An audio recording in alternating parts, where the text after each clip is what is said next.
Well, hello everyone. This is Mel here. I have a new guest, Mohammed. Okay, so I just wanted to show you the analysis of the orthography by Deroche. Yeah. This is from his book, Qurans of the Umayyads. Hmm. So he analyzed about 5 words. The first is ibad, adab, qala, bi'ayat, and shay. So here is the analysis of the word qala. Qala is predominantly written in the defective way, that means without the alif. Yeah. And hand B and E, which are two of the scribes, stand apart. The former with 3 instances of the spelling with the alif and the latter with two. So that's very few exceptions. Yeah. Yeah. So basically, we have a dominant defective spelling in these manuscripts. Hmm. And in the later manuscripts, for example, those in the Kufic scripts, the defective spelling, that means the one without the alif, more or less disappears, at least when it concerns the word qala. Some other words remained unchanged, which I'll show you an example of that later on. Hmm. Yeah. We were also discussing the Ibrahim thing. This is a Van Puden's paper. Now, the standard claim of most people is that Baqarah alone had the spelling without the alif. But the truth is, when you look at manuscripts, that pattern doesn't really show up. No, no, So that some was surahs, just to clarify. That wasn't my claim. I was just saying that it was dominant. I didn't mean that it was only in Surah 2. Just to clarify. yeah, Yeah. that's fine. But the, Yeah. the actual claim made by people, Yeah. even by the Muslim tradition itself, is Yeah. that Ibrahim, Yeah. it's only spelled without the ya in Surah Al-Baqarah. Yeah. I'm saying that it's a bit more random than that. Absolutely. Yeah. And these patterns, like which verse has which spelling, it actually is also consistent in early manuscripts. So that's another indication that scribes were adhering to a certain spelling. They could have changed it to Ibrahim over Yeah. here, and yeah, but they They're didn't. essentially they're respecting the manuscripts because they don't want to mess Yes, with. They don't want to be second guessing things. They're they're they're treating it as something that shouldn't be messed around with. Let's say. Yeah. yeah. Okay. So that's basically the analysis of orthography. Like I said, there are some problems.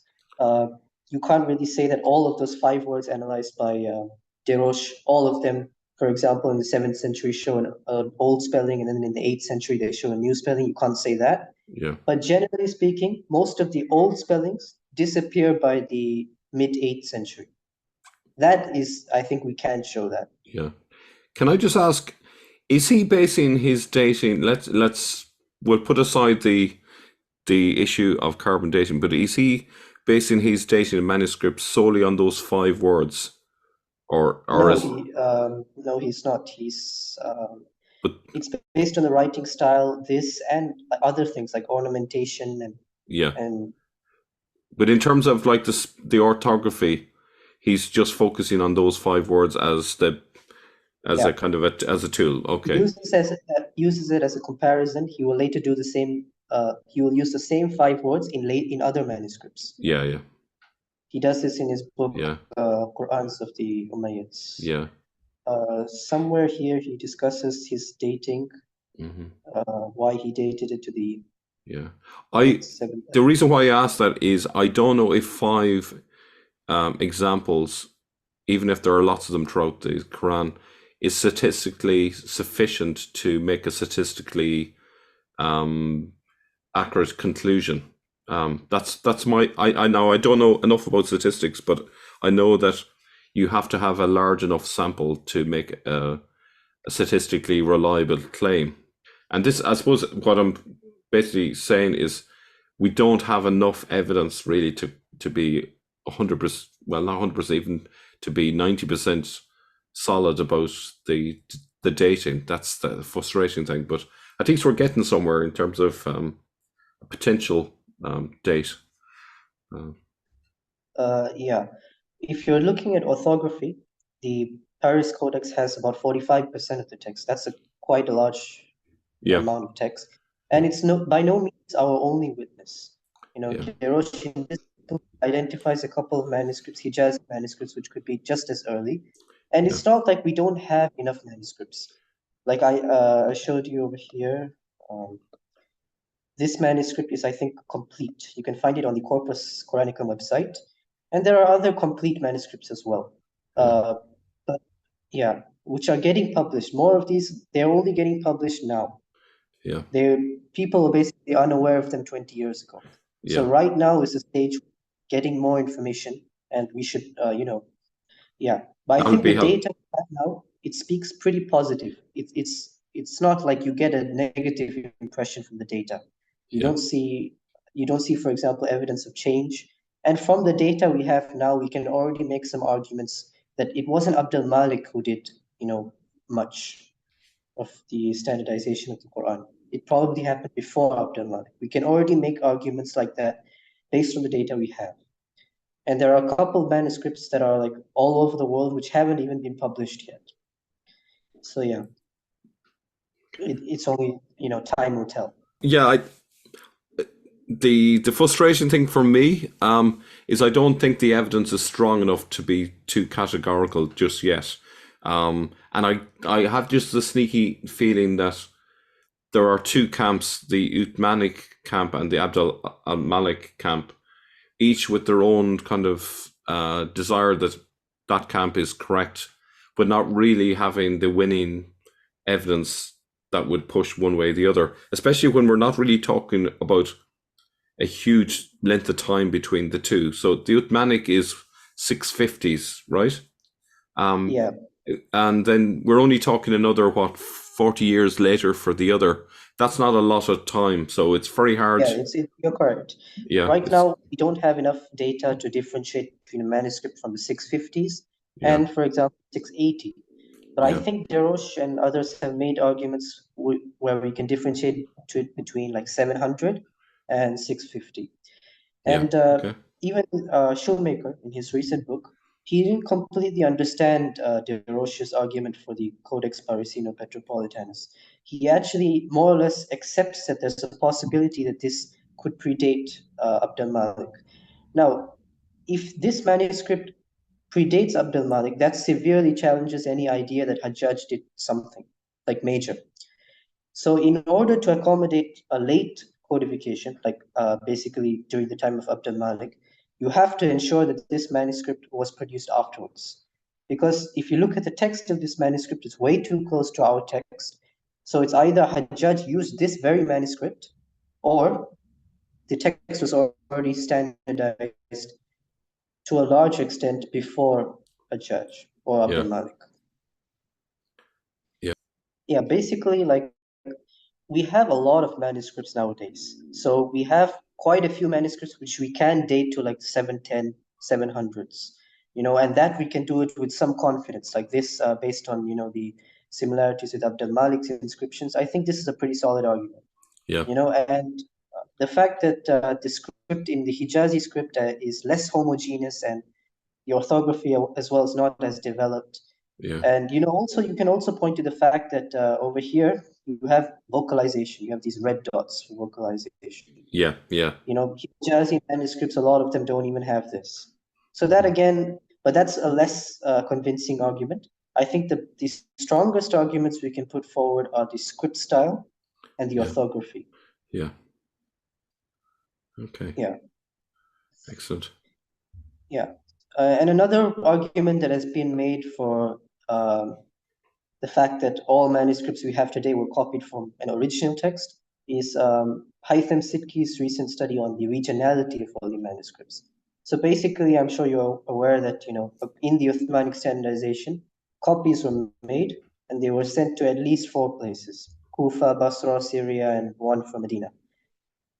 There are reports of, some scholars who think that there was a Meccan codex, but again, it's a bit disputed at the moment.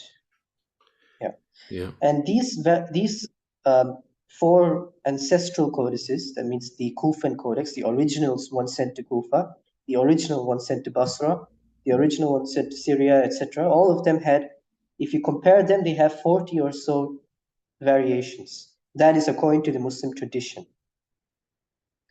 And if you look at early manuscripts, you see the same variations in the earliest manuscripts. Yeah, I know from what's her name? Hatun Tash, who has a scholar looking at the variations between various manuscripts, that there are actually, in terms of the Arabic Qurans we have today, and I don't know if they looked at the earliest manuscripts, but they're finding thousands of variations. Now, they may not be all Yeah, major so ones. Is that that is not, they're that's a not looking at, different that's a different I thing? don't think they are looking at the earliest manuscripts. Yeah, I've seen one or two of Jay Smith's videos. yeah, It's about the qira'at, the reading traditions, which we'll yeah. discuss Okay, later. all right, And it's okay. a discount. Different story. There aren't thousands of variations. There are a couple, but it's not thousands. We'll discuss that a bit later.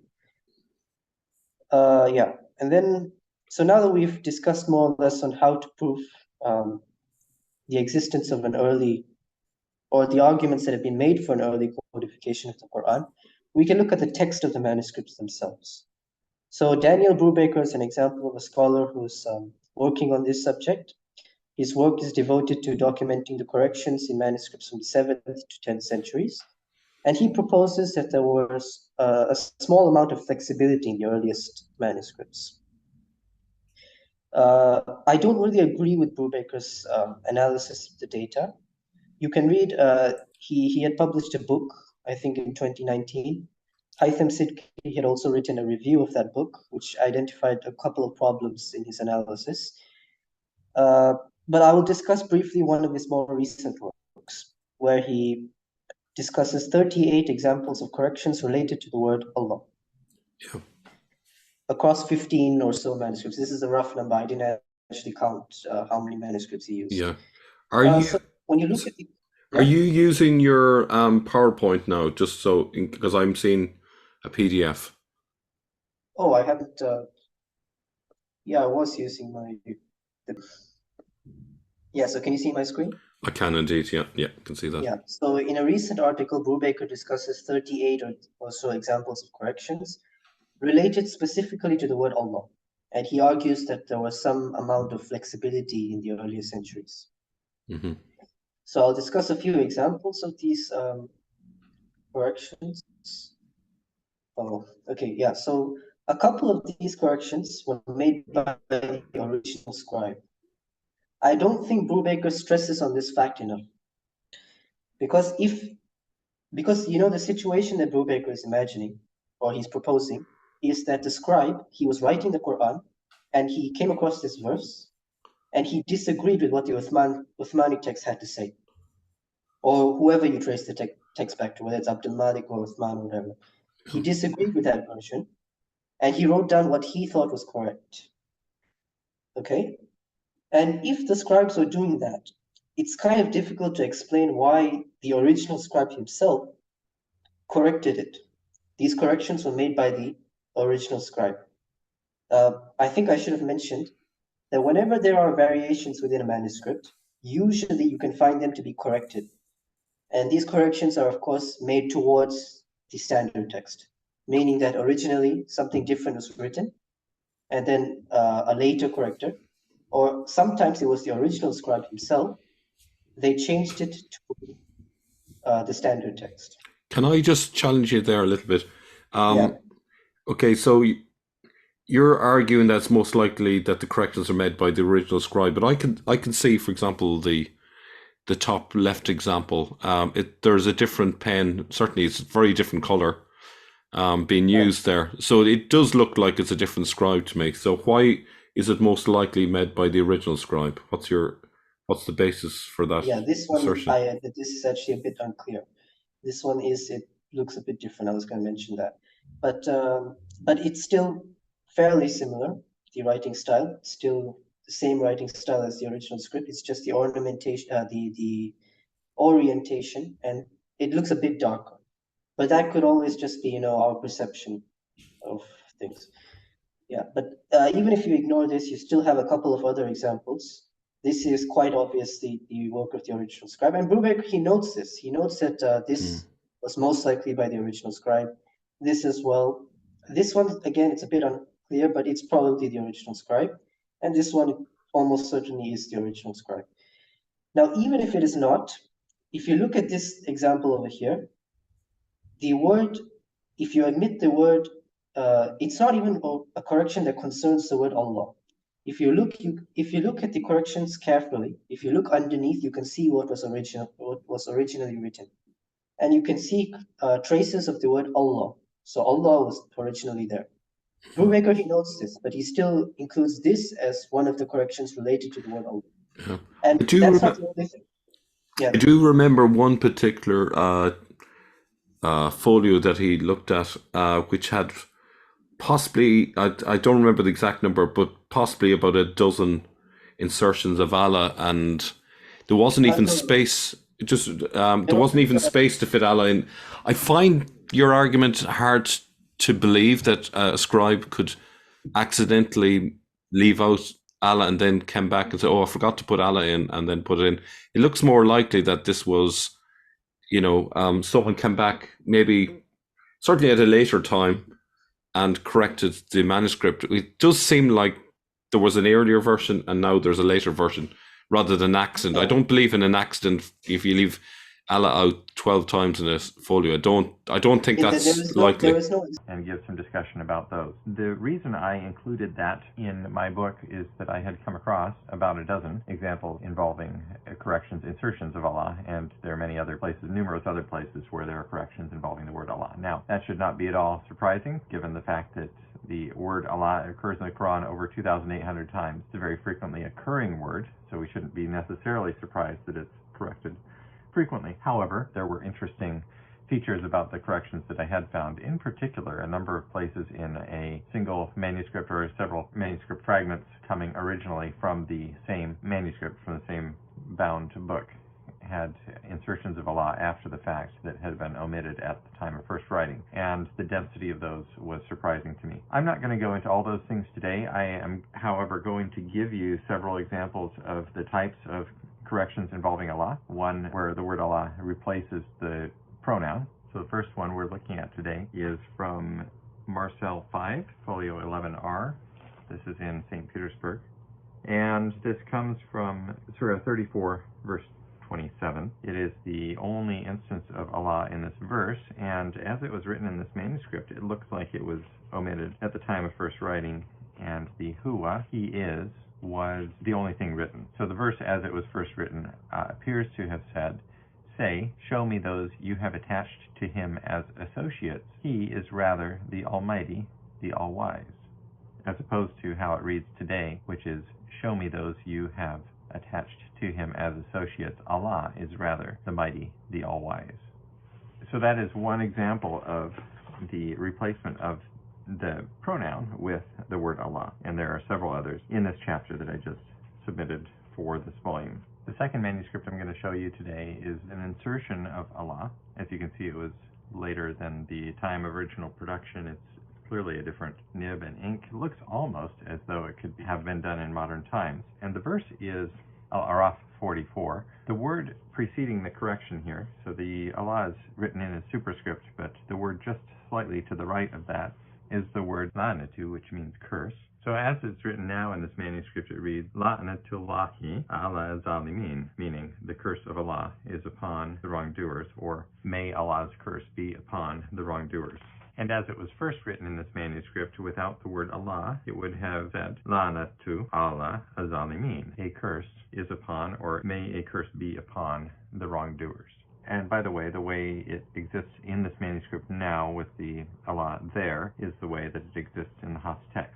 All right, moving on, we're going to go to the last pair of corrections in different manuscripts at the same verse, and that verse is Surat Al-Ahzab 73. Well, the first one is Marcel 11, which is in St. Petersburg. It's on 10 verso, and you can see that there has been an insertion of the word Allah here. And as I believe it first read in this manuscript, it was written, Wa yatuba Allah al-mu'minina wal-mu'minat, that he might pardon the believing men and the believing women. And I believe what was done is it was erased, and the word Allah was written in here because that is the explicit object, and it is now in conformity with what is the standard Haas text. And that was actually the second correction of this verse that I came across. The first one we'll flip over to now is in BNF Arab 340, and I mentioned this one in my doctoral dissertation. It's on folio 23 verso at line 16, and the superior text here starts in the same verse, actually, of al-mushrikeen at the earlier in the verse, and it goes through the word Allah, which is right after the word Allah that was inserted above here, and that is the leftmost word in the previous slide.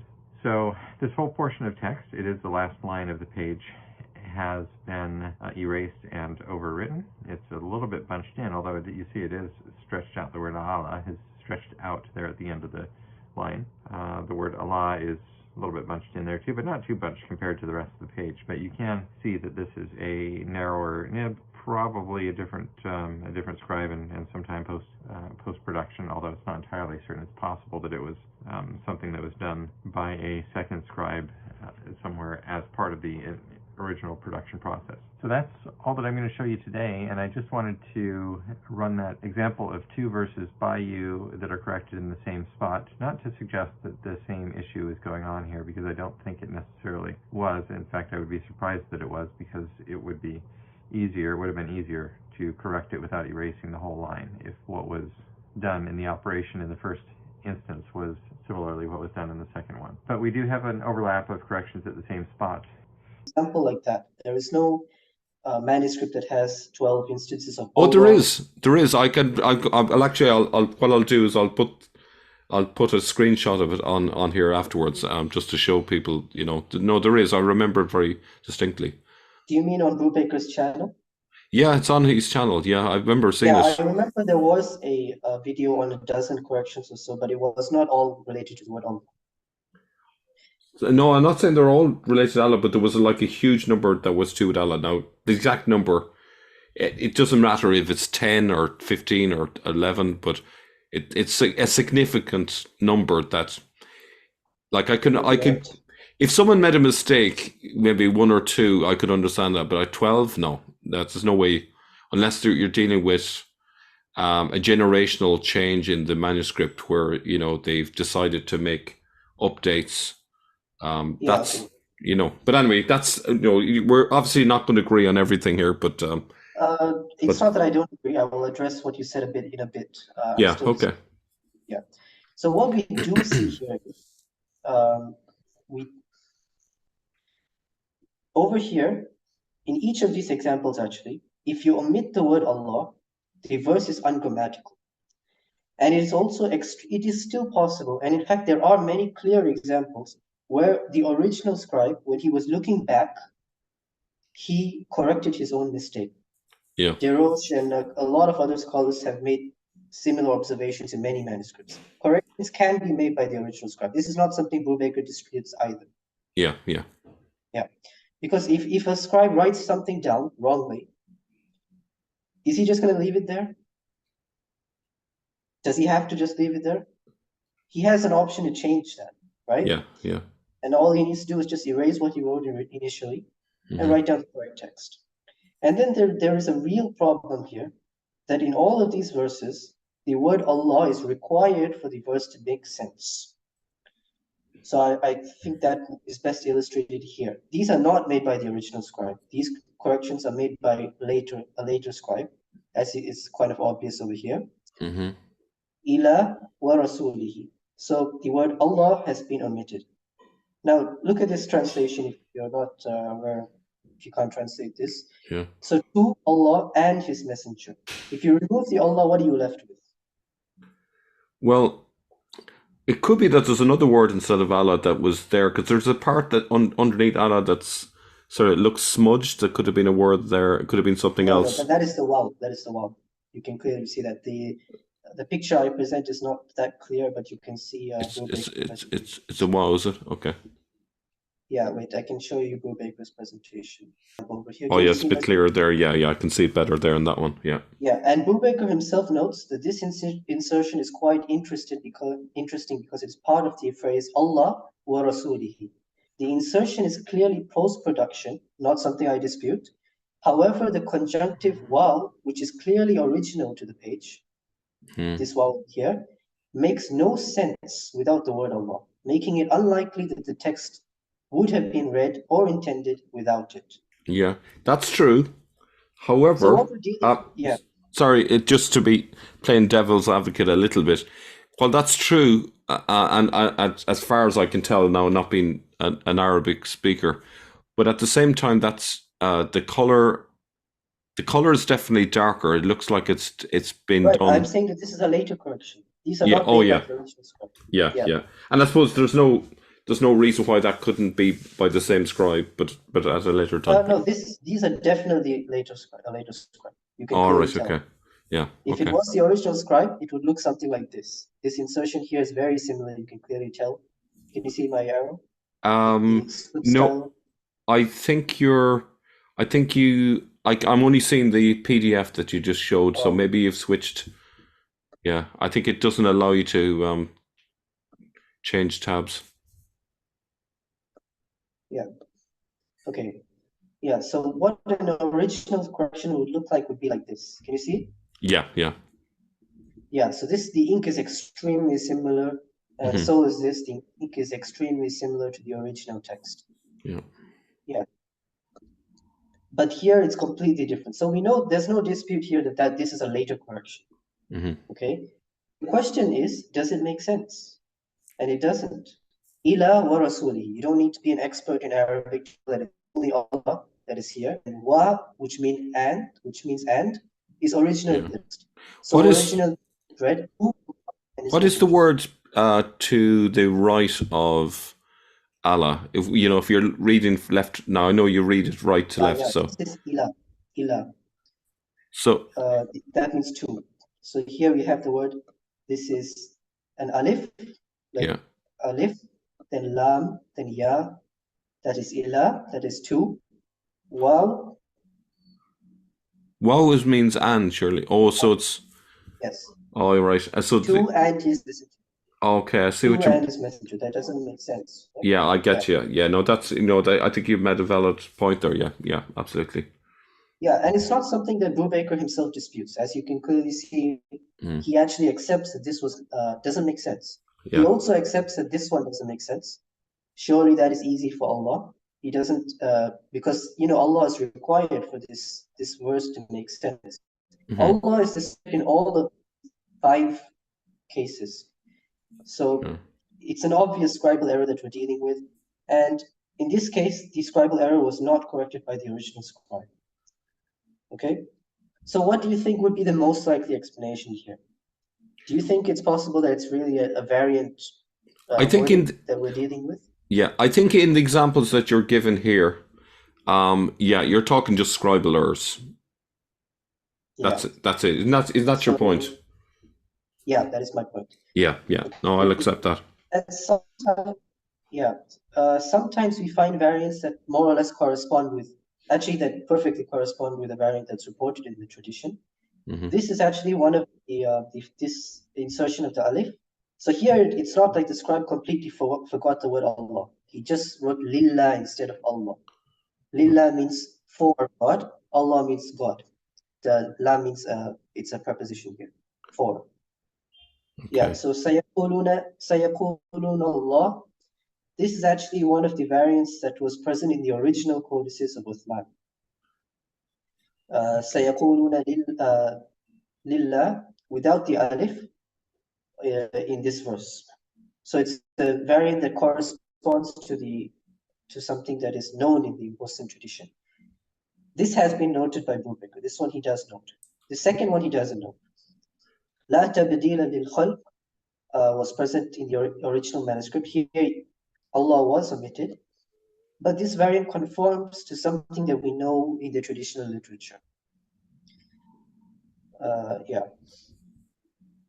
And a very important thing, which I think Brubaker does not mention at all, is the question: are there alternative manuscripts with standard reading? Do you think this is an important question, to ask when you're dealing with manuscript variants? Absolutely, you have to look at the full spectrum to see what's going on. Yeah. But usually Brubaker does not tell us. He does not tell us which manuscripts have the standard reading, which ones don't. And it's important because what if this variant is repeated in another manuscript? Then that would suggest that it's not just a scribal error. It might suggest that we're actually dealing with a legitimate variant. So looking at other manuscripts could actually support Brubaker. What does it mean when several of the earliest Quran manuscripts are corrected in the very same spot?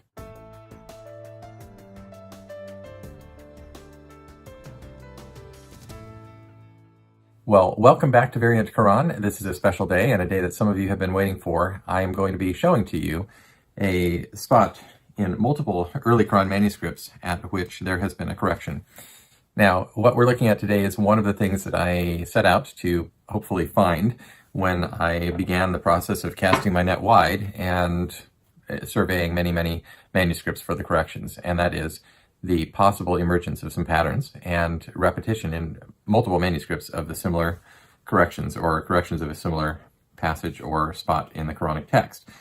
And so, as you can imagine, these things emerge over time, and in the early time of my doctoral dissertation, I had noticed that there were at least 4 different manuscripts that had corrections at this particular spot in at this particular verse, and since then I've actually come across a couple others that have corrections there as well. So I don't want to belabor this. We'll jump right in and take a look at these manuscripts.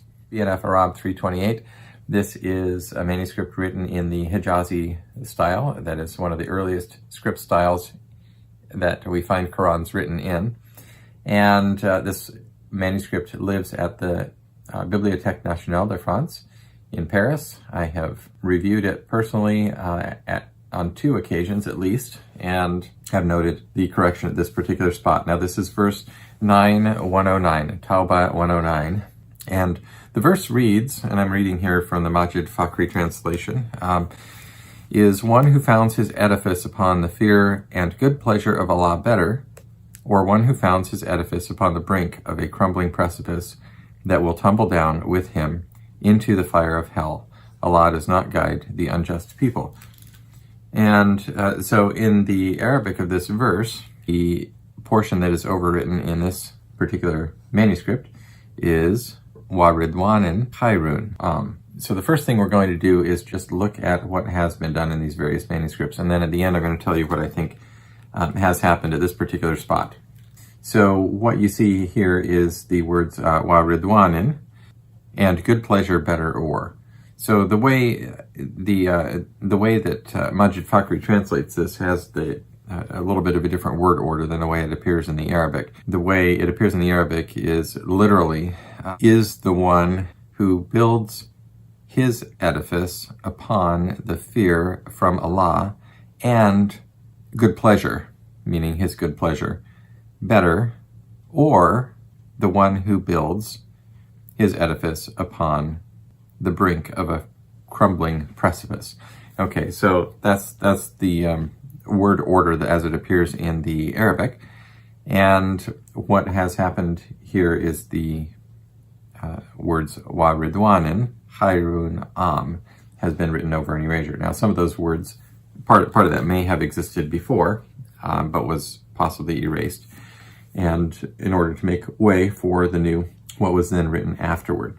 Now we're going to talk about the possible reasons for this, and there are various reasons, commonly known as scribal errors or causes of scribal error, and we will consider those, as I always try to do initially when I'm looking at any correction, and we're going to consider those possible reasons to rule them out and make sure that they aren't the cause of these multiple corrections in these several Quran manuscripts.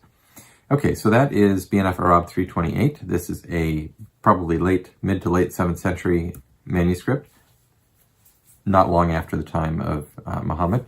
And here is the second one, BNF Arab 330. This also is written in a form of a Hijazi script. And as you can see in this manuscript, although you can tell it's a different scribe, it's clearly a different handwriting style. And this is one of the interesting things about the Hijazi scripts. And at some point I will do a video on the different script styles to give you an introduction to, I should do that soon, to give you an introduction to what the script styles generally look like, and you can see how the evolution of the script styles progressed over time. But both of these so far that we've looked at are forms of the Hijazi script style, and as I started to mention, the Hijazi script style displays most evidently the individual personality and writing style of the scribes. So you can see this is clearly a different person, just as different people have different handwritings. The script itself wasn't quite so formalized at this stage in the process, so different people is clearly recognizable when you have a change of scribe. All right, so what you see happening here is I believe at the end of the first line of text is the erasure of something that has been overwritten, and it is the wow of the word taqwa, or fear. Then you see on the next line, you do see some shadows of what was first written, which would be out into the margin. There are a couple things going on here. I'll talk about those as we progress. But the overwritten text is the final Aleph Maksura of Taqwa, and the word min Allah wa Ridwan, and I believe part of the word Khairun, better than. Okay, so this has been written over an erasure. It does look like the work of the original scribe to me. The writing style is similar. Maybe it's not quite as confident, but I'm not willing to say that it was not the original scribe. I think this does look like it is the work of the original scribe, and probably near the time of first production of this manuscript, although we can't be for sure on that. But the ink color and nib width and all the other factors point toward something that happened closer to the time of original production. So if we look underneath here, what we can see is that there is a shadow. Actually, that first Aleph Maksura and the word min seems to be kind of faded. And so if you were looking at it initially, as does the wow that ends the final line, it looks a little bit faded as well. So we want to think about what is going on there. But underneath the word Allah here, there is a shadow of the final Aleph Maksura of Taqwa. So you can actually see quite clearly what has happened here. The final Aleph Maksura of the word Taqwa was first written right at the beginning of this line, underneath the word, where the word Allah is written at this moment. And you can see that the word Allah was initially written after that, underneath where the word Ridwan is written. So clearly this text was first written without the word Ridwan, and was read is one who founds his edifice upon the fear of Allah better, or one who founds his edifice upon the brink of a crumbling precipice. And there's no question in my mind that that's what was first written in this manuscript. All right, so the word Ridwan was left out. And then it was later erased and extended out into the margin to make room for that word. All right, let's take a look at our third example here. This is from E20, and this is in the Institute of Oriental Manuscripts in St. Petersburg, Russia. This verse has, interestingly, a correction at the very same spot. It is a little bit bunched. I am not sure that this is the original scribe who made this correction. And you can see that the text is angled to the right. Particularly the upward extenders of the text is angled to the right. There are a couple things that have happened here, but it does look like it's a different ink and possibly a different nib, and I think a different scribe who wrote this corrected portion. And also you can see it's a little bit bunched in, although not terribly so. So once again, we have the words covering the word Ridwan is written over an erasure here, and the word min Allah. Okay, and we cannot see the word Taqwa in this case because the part of that page has been lost. But I assume that the word Taqwa existed there first. All right. So this correction has been made over an erasure, and after the fact, you can see one other thing, but it's not the focus of my attention here, is that the insertion of a red aleph here that exists as a dagger aleph in the Quranic text today. It's a little aleph that's written above the text, above the line, in order to show that this is to be pronounced as a long aleph, even though the long aleph is not explicitly written in the word. And so at some point in the development of the way that Quran manuscripts were written, alephs were inserted, and sometimes they're written in red like this, and so that would be corresponding to what we would see as a dagger aleph today. That is not the focus here. I just wanted to show you that there is a correction over this spot, including the word Ridwan. Good pleasure. Here's the third one. This is Marcel 9. It is at the National Library of Russia. Also an early manuscript. This probably is, probably early 8th century manuscript. It is a horizontal format manuscript versus the Hijazi manuscripts, which are almost always in a vertical format. And so the page dimensions changed over time. The style for producing pages changed, and so the initial pages were a vertical format, much like the format of how most books are produced today, with the page being taller than it is wide. And then at some point in time, maybe the early 8th century, they went to a predominantly in a horizontal format, meaning they're wider than they are tall. And that is the case with this one, even though I don't show you the entire manuscript page here. All right, so once again, we see the word Ridwan being part of this erasure overwritten. And so the word Allah in this case is not, but the word Ridwan, Khairun and in this case Man is also part of it, as you can tell by the upward extending letter, which is erased under the meme of that. And also there's an aleph, the initial aleph of Asasa is written after the fact in this case too. So in each of these instances, the exact portion has not been erased, but I think the same thing has probably been happening, and that is the insertion of the word Ridwan, where it was initially omitted. You can see that the text is also a little bit bunched here as well, and so I think that's probably what happened here. All right, so those are 4 examples of correction at the same spot in the same verse, Surah 9, 109. All right, so here is just a simple side-by-side of the 4 manuscripts that we just looked at to help you visualize a little bit more clearly how they line up with one another, what corresponds between the 4. And as you can see, the exact area of correction is not identical, but they do have overlap. So the red boxes are drawn around the corrected portions. The second one down, of course, has 1 letter corrected on the, possibly corrected on the previous line. The third one down may have a correction that extends off to on the right side, but that part of the page has been lost. But what is corrected on the existing manuscripts on these lines is shown by the red square. And here you can see the common portion between all 4 of the manuscripts, and it is the letters, the word Wa Ridwan higher in each case. Explanation. But he doesn't tell us which manuscripts have the standard reading. And nowadays it's not at all hard to find. There's a website which you can check out, Corpus Quranicum, or I should probably just... Corpus Quranicum, yeah. It's run by Angelica, what's her name? Neuwirth. Neuwirth. It's a very useful thing. You can just search the verse and you can find out what manuscripts have the verse, and you can see the manuscripts themselves. Yeah. And yeah, so most of these screenshots I took it from that website. If you look at this variant here, Sayyarallahu amalakum, the word Allah was omitted in this manuscript, but if you look here, it's present. If you look at this, is the Paris manuscript, so one of our earliest witnesses. Yeah. And here I suppose the only thing is that, again, I have to play the devil's advocate just to. I suppose the thing if one manuscript is earlier than the other, okay, and one is at the time when, let's say, there was a re-edition, the re-editing of the Quran for various reasons, and then another one is after that time when things have been standardized, then you see what I'm going. So let's say he's pointing out the Sana manuscript. Perhaps that indicates that is a time when additions are happening, and then the other example that you gave, where it's all standard, well, that's right. That might indicate that that's at a later time when everything has been ironed out. Yeah, but Brubaker doesn't actually discuss the Sana manuscript. All other manuscripts are of the Uthmanic text type. Means if you look at the text, it follows today's text closely, with the exception of these kind of variants, of course, which are very few. Mm. But so Brubaker, he does not discuss the Sana palimpsest.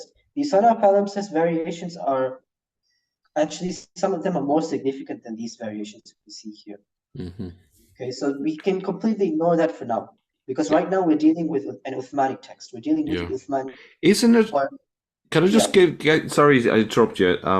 Isn't it interesting in each case when there's a correction made, it seems to make it standard with the Hafs Quran?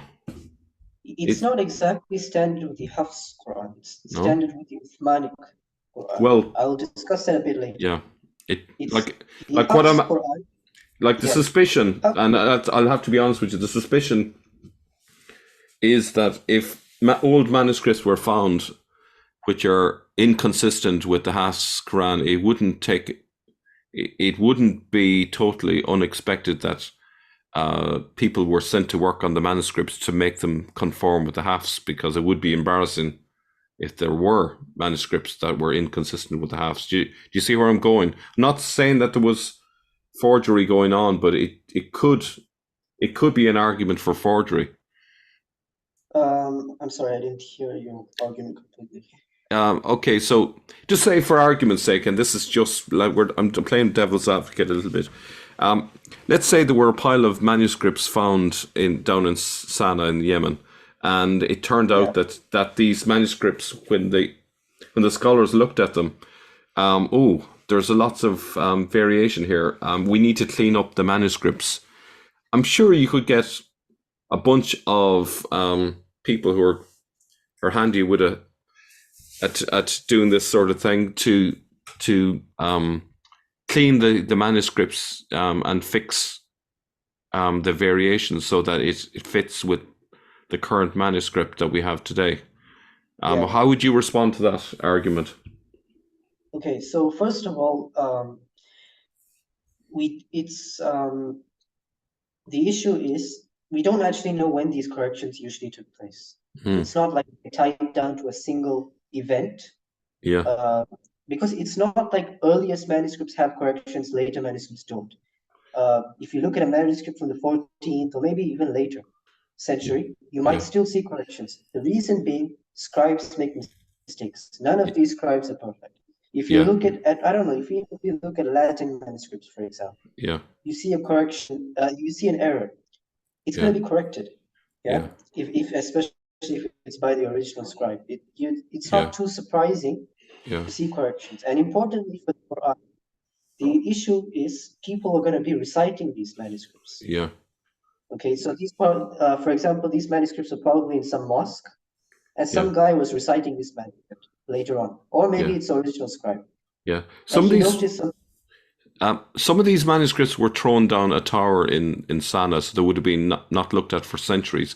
But what I'm arguing is there any clear way that we can tell that a correction was done in the 8th century, let's say, or in the 21st century? Like, there's nothing. That's a good question. And, I don't think it's obvious, because I think you could fake it if you wanted to, because like people fake 20 euro notes or 20 sterling notes so well that you can be fooled in a shop with them. So I don't see why someone who's good with forgery could easily just forge this if they needed to or wanted to.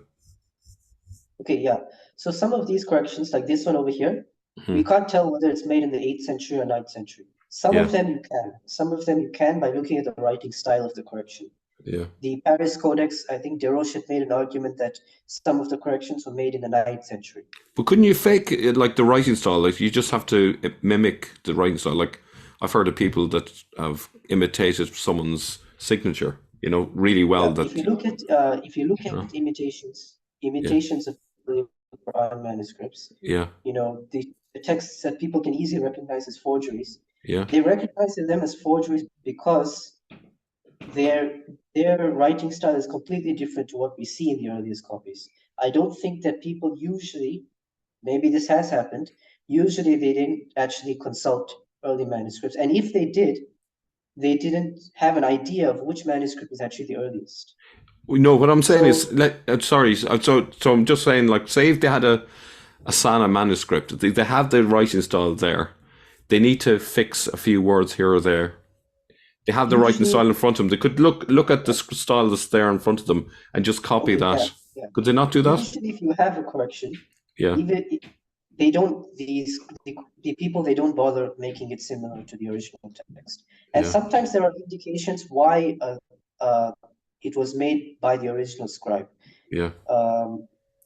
Like, for example, here the ink is way too similar to the original scribe, right? So that's why we argue that it's made by the original scribe. And usually we can find corrections easily because they're just inserted in a place which obviously can't contain it originally. Like over here, you can clearly tell that all the space here couldn't have had the word Allah, right? This is the original ink, this is a later ink. It's very straightforward. It's usually that straightforward. Now, the Sana'a manuscript, the Sana'a palimpsest, is an exception. That's the only manuscript that I'm aware of that differs, that has major differences. Okay, that's the only manuscript. All the others, you will have corrections. But they're not going to be like 90 corrections per manuscript, or 100 or so. Each manuscript is different. So this is actually a point which I think Brubaker himself had made. The if you look at the Allah corrections, a third of them come from the same manuscript. So what does that suggest? That scribe might have been more careless, right? And you also have to note that the word Allah, it occurs more than 1,000 times in the Quran. It's a very frequent word. If you want to show that there's some kind of relationship, you would have to compare the frequency of this Allah corrections to other corrections. And you would also have to show that these corrections, it's a significant amount of corrections occurs per manuscript. And that is not what Brubaker shows at all. As he, I think I'll share the screen. As he notes here, the corrections involving these words are distributed according that across the extant manuscript fragments, though not evenly. Nearly 1/3 of the insertions discussed above are found in the Fustat Umayyad Codex, and that is the codex which had the similarities between Abd al-Malik's script and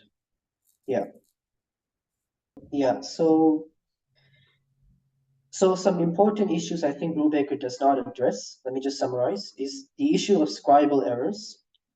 You know, some of these manuscript variants, they just don't make sense. And as you yourself seem to agree, the most likely explanation is probably scribal error. You know, and you also have to account for the fact that Allah occurs very frequently in manuscripts. Okay, occurs almost 1,000 times, or more, actually more than 1,000 times. So the fact that you see 1 or 2 corrections per manuscript related to the word is not significant, if you ask me, especially if you can identify these kind of problems. Yeah. Problems like I suppose I would say probably the pamphlet set issue is probably more significant. Yeah. If you have a whole thing being wiped out and there's a different version of the Quran underneath, I think that's probably more significant. But there are you know, the manuscript where he had a lot of variations on one folio to do with Allah, I think that, to me, that was quite a strong argument for a significant that update. we're talking about is this one. The manuscript that had many corrections related to the law is what? This one. Yeah. All other manuscripts, you only see 1 or 2 instances of Allah corrections. Okay. Actually, it's probably just like 1 correction. Yeah. Yeah. So I think if you are going to try and argue that there's something going on related to the word Allah, you should collect all the instances of Allah in a particular manuscript and do this for all the other manuscripts as well, and see if there's like a lot of corrections related to the word Allah. If you see 5 corrections, that's a lot.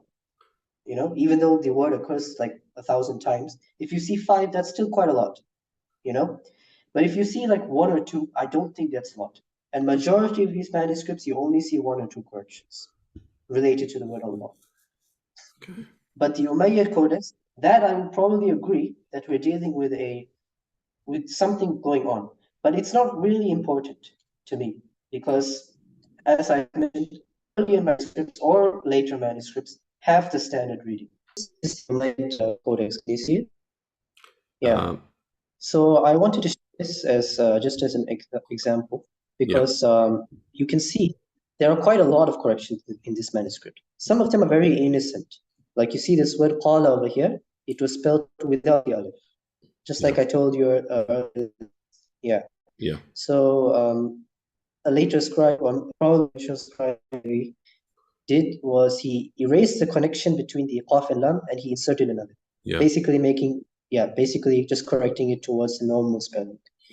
That looks very recent now, the correction. That looks like there could be a century or more between the old script and the new, because it's very dark. It's possible, but it's possible that it's later. It doesn't really matter because in this case we can clearly tell what's going on, and it's just a spelling thing. So again, there are many different reasons why a correction can occur. Sometimes it's just as innocent as spelling. See, every single instance of qala and qalu are corrected. Here's another one, akhafu. It's again concerning the dagger alif. The word akhafu is the alif is inserted. So there are a couple of examples just like this. Like one of the corrections of the spelling was kala, wasn't it? Wasn't that one of the words that Deroche used to date a manuscript? Am I right? So, so what if Deroche sees the word "kala" there and just ignores the fact that it was a correction, sees the correct spelling, but it's actually it's been corrected by a later scribe? Does he date it according to that? He will take the original spelling. He will take the original spelling. So he's not going to take into account that it was a correction. He's going to. He will take into account that there's a correction. Yeah. He will look at the original spelling. What was there originally? Okay. It's only in some manuscripts that the word is corrected. Of course, in the Paris Codex, you don't see it corrected a lot. Yeah. And so this is from Deroche's book again. He notes that in addition to the canonical variants, that's the differences between the Uthmanic mushafs, the regional variations, the copy contains small variants. Some of these are clearly the result of scribal mistake, some of which were actually corrected by the copyists themselves. So this is an important observation. And another observation is, in the portion of the Quran which was transcribed by hand C, there seems to be a higher frequency of scribal mistakes. So these are all things that you need to take into account. Different scribes had different levels of familiarity or qualification. Some of the scribes were probably more prone to error. And sometimes you can easily identify that's a scribal mistake. If the text that is written there doesn't make sense, then it's a scribal error, most likely. Yeah. And he says once the obvious scribal errors, some specific examples have been eliminated, there remain about 10 cases which cannot be satisfactorily explained as a peculiarity of the early Quranic or orthography, that's spelling, or as an error. So we're dealing with like 10 cases of minor variations. That's not really a lot for a copy that contains 45% of the text. And even in these cases, the variants consist of an additional coordinating conjunction, like a missing wow or something like that. That's pretty minor. Yeah, right? I'd agree.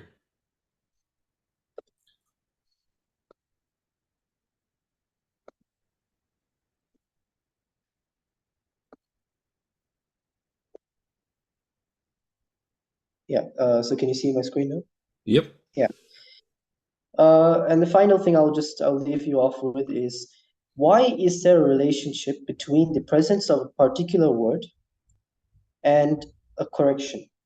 So why was the word Allah controversial to some scribes? Is that something that you would infer from Brubaker's data? So how would you understand Brubaker's data? He collected about 38 examples of corrections related to the word Allah. Now, why specifically the word Allah? I don't know if it was that it. I don't think it was necessarily that word was particularly of significance. I'm just trying to think back because it's about 2 years since I saw the video. I suppose it has a theological. You don't need to refer to a video. You I would say. Yeah. I would say if there was a manuscript that had an absence of Allah and then they inserted it, then that would obviously make a theological difference to the page. I'm not sure if I'm. It won't really make a theological difference, because usually it's just that Allah is the subject of the verse, but they omitted explicitly mentioning it. So in Arabic, you don't need to always say who the subject is. Well, it kind of helps direct the reader. Potentially, it could be talking about anything. I think it does. If it's not clear it might not be clear without a mention, maybe. But without actually having the actual text in front of me, it's very hard for me to say. But so your point is that it's not really a big deal. If there was a page that had a lot of insertions of Allah in the one page, you don't see that as, or you do just see that as a scribal error that just omitted Allah's name quite a few times, but it was accidental. How would you? I think that scribal error does account usually. Can you see my screen? Yeah, I'd agree with your general argument. Look at scribal errors I think it's a well established fact of human nature, I suppose, and it happens across every manuscript that's ever been written, Bible included, it's going to happen. It's not, because of the nature of human beings, but then to distinguish between that and actual an editorial edition, multiple insertions of a particular word would suggest I understand the point. editorial edition. I understand I understand that you can think of Scribal corrections as editorial changes, but I don't think there's evidence, because if you look at other manuscripts, you don't see the same variant. You see the standard text, whether you go earlier, whether you go later, or whether you go from the same period. If you look at manuscripts, you see the standard reading. So there's no evidence of editorial changes. Maybe in this specific manuscript, yes, there was like a change towards the standard text, But again, the text itself hasn't been changed. So if you look at a specific example of these kind of things, why are we assuming, why is it Allah? Why do you think Brubaker is looking at Allah correction specifically? Why should we assume that there's something significant going on related to the word Allah? If there is editorial changes, why would they be concentrated around the word Allah? That's what I'm saying. Can you understand that point? Yeah. I can't specifically give you what the rationale behind it is, but I can imagine the difference between a page where there's an absence of reference versus one where there's a significant number. Yes. That would obviously make it more spiritual, let's say, or whatever. It's more theological if there's more references, let's say. If you're looking at a specific manuscript variant, okay, yes, it's always possible that it's editorial change. Okay, I won't deny that. Okay, but why is it that we're looking at Allah changes specifically?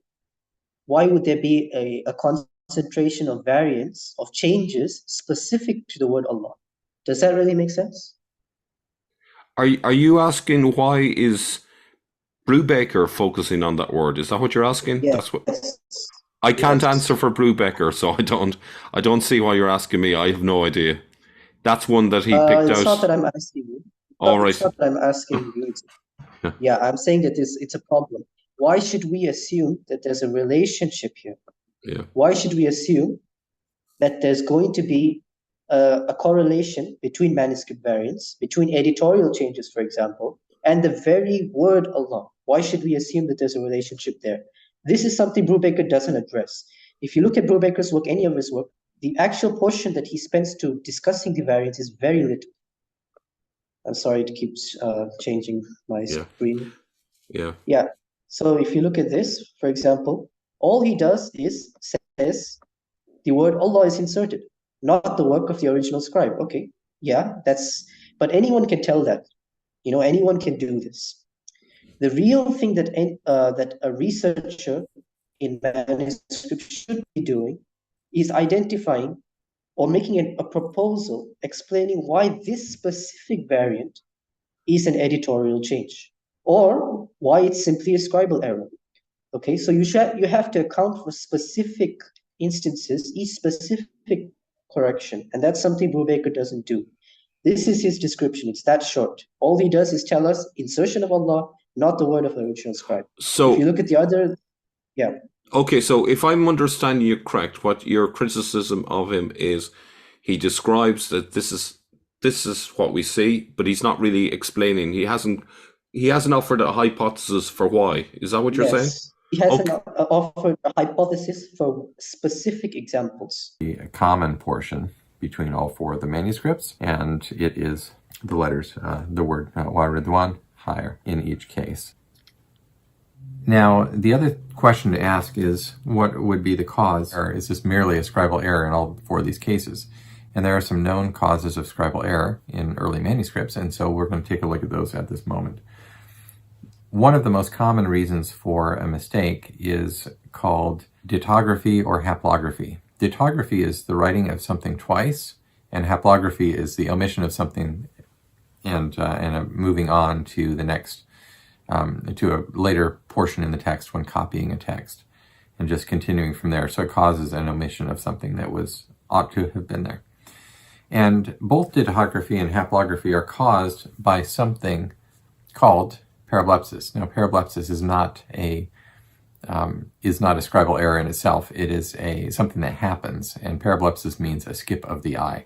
So the I skips over to another portion in the text when somebody is copying. You're copying, you're writing down, and then you look away to fill the ink or some other thing, and then you look back at the text that you're copying from, and your eye falls upon the place in the text where you think you are supposed to be moving on from. Now, what would cause your eye to fall upon a place in the text that is different from the one that you're moving on from, that you are actually at? And the answer to that is something that is the same as what you just wrote. And so the common cause for parablepsis is the existence in the text that you're copying from of two instances of the same word or sequence of words in close proximity to each other. So let's say the word was min Allah, from Allah in this case. If that sequence of words, if Allah or min Allah occurred somewhere else in close proximity, maybe I wrote the word min Allah, I went to refill my ink, I looked back, and I saw the instance of min Allah, but it wasn't the right one. It was maybe the one earlier or the one later, and I continued writing.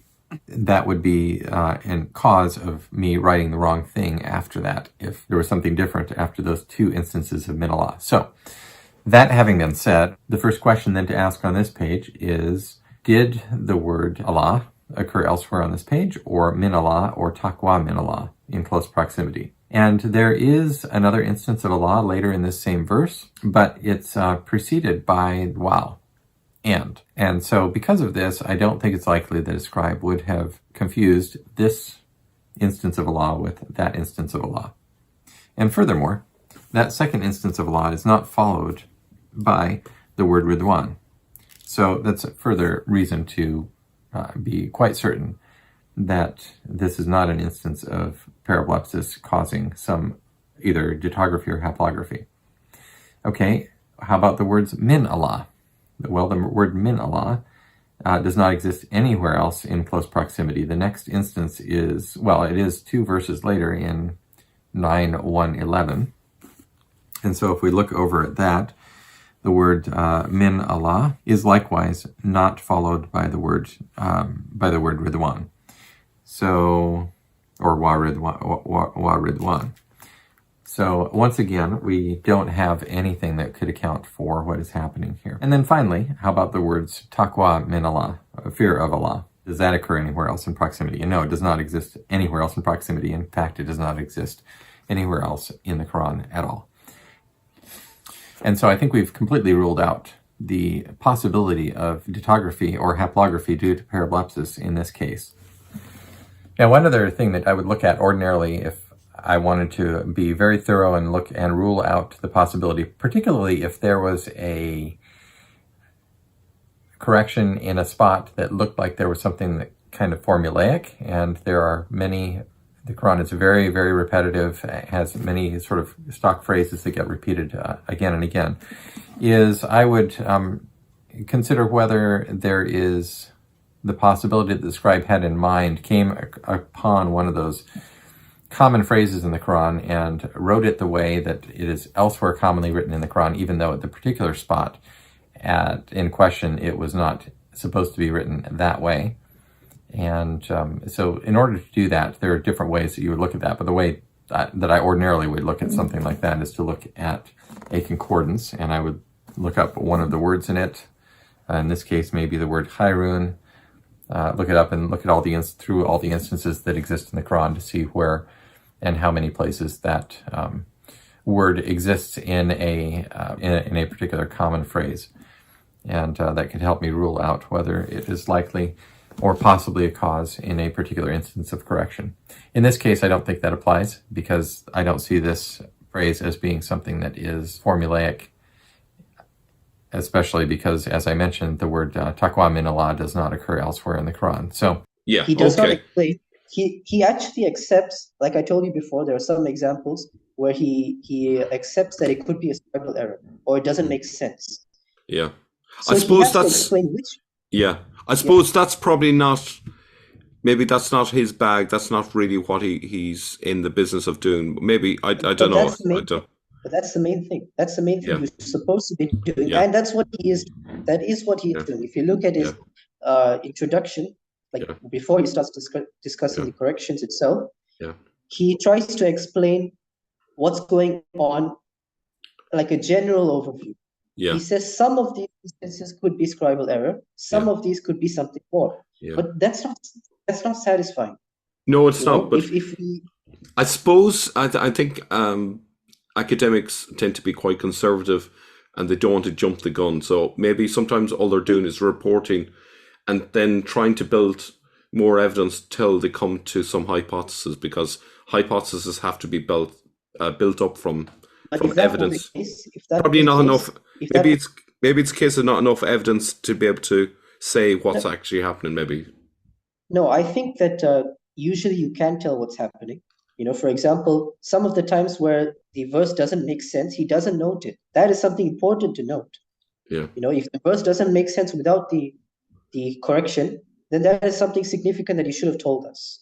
Yeah. And it's also like it's his main point of discussion is the state of the Quranic text and corrections. The least we can expect from him is that he explains what's going on in specific places. Yeah, yeah. And I also mentioned that he does not tell us which manuscripts have the standard reading and which ones don't. So that's obviously that may be something. If he watches this video, perhaps that would be something he can address himself at a later video.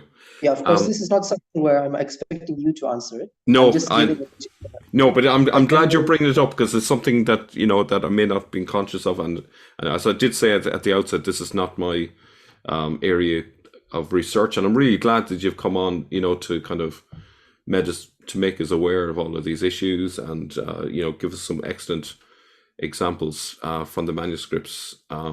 Any final words before we kind of wrap up? Yeah, I'll just quickly discuss what the qira'at are, okay? Unless you need to leave now. No, we can. Maybe another few minutes. Maybe we can talk about qira'at, because I know the qira'at is a very entailed area. But do you want to kind of give your kind of take on the overall qira'at? Yeah, I'll just give a brief description of what they are. Okay. So if the qira'at are basically different ways of reciting the Quran, okay, and this raises a question: if Uthman standardized the text, why is this possible? The reason is Uthmanic text itself can be read in different ways. An example is here. This is a sample manuscript. Alam tara anna Allah khalaqa as-samawati wal ard. So this phrase over here, khalaqa as-samawati, okay, this text actually accommodates two different readings. So depending on how you put your vowels, you can write kha, la, qa with like a fatha on top, or you can say khaliq with a dagger, kha. Sorry, I should have used a different pen. But yeah, basically khaliqu. Okay. And the difference is, one is saying that Allah is the creator of the heavens and the earth, and the other one saying Allah created the heavens and the earth. Okay, and there are many examples like this. Some of them have a more significant impact on the meaning, but I would like to clarify that there aren't 90,000 differences between the 10 readings. That's a misconception, a miscalculation. The actual number of variations is probably somewhere around 1,500 or so. So that might seem a lot, but that means that 95% or so of the Quran is recited the same. Okay, but I hope that by this you can get an idea of what the qira'at are. Okay, basically it's like, for example, this word waddan can be read waddan or wuddan depending on how you put your vowels.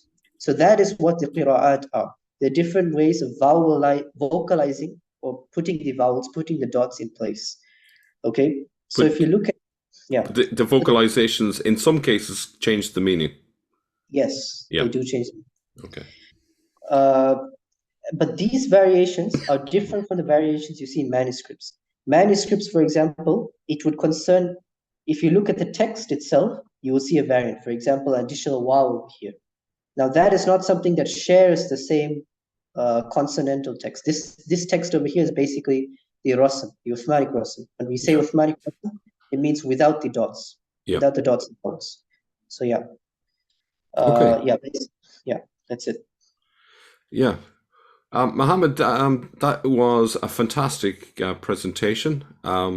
Really good. I'm sure there will be lots of comments. So I hope you're willing to maybe respond to viewers' comments and questions and things like that. Yeah, that's fine. That's fine. So listen, thank you very much. It's been a pleasure to talk to you. Yeah, it's been a pleasure as well for me. And it's a good area to kind of look at. And obviously, it's a very interesting topic because there's a lot of debate around different aspects of this. But I think good way to increase our collective knowledge is to trash out the different points of view and see which arguments hold up best to scrutiny. So thank you very much, Mohammed, and wish you all the best. And I very much appreciate all the hard work you've put into the presentation. Yeah, thank you for giving me a platform. Yeah. Cheers. Thank you.